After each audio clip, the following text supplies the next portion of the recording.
حضرت انس اور حضرت عبداللہ رضی اللہ تعالی عنہ سے روایت ہے کہ رسول اللہ صلی اللہ علیہ وآلہ وسلم نے فرمایا، ساری مخلوق اللہ تعالیٰ کی عیال ہے،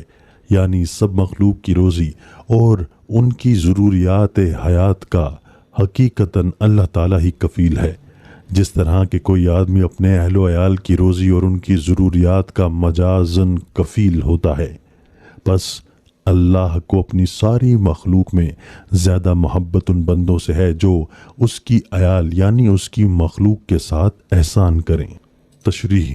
ہماری اس دنیا کا دستور بھی یہی ہے کہ جو کوئی کسی کے اہل و عیال کے ساتھ احسان کرے اس کے لیے دل میں خاص جگہ ہوتی ہے۔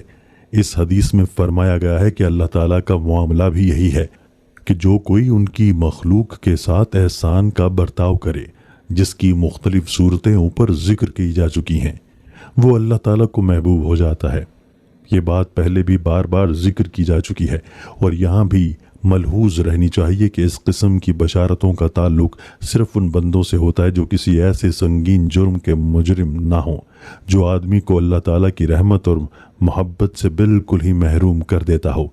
اس کی مثال بالکل ایسی ہے کہ ایک بادشاہ اعلان کرتا ہے کہ جو کوئی میری رعایا کے ساتھ اچھا سلوک کرے گا وہ میری محبت کا مستحق ہوگا اور میں اس کو انعامات سے نوازوں گا۔ تو ظاہر ہے کہ جو لوگ خود اس بادشاہ کے باغی ہوں گے یا دوسرے ناقابل معافی جرائم بطور پیشہ کرتے ہوں گے، مثلاً قتل و غارت گری، ڈاکہ زنا وغیرہ، وہ اگر رعایا کے کچھ افراد کے ساتھ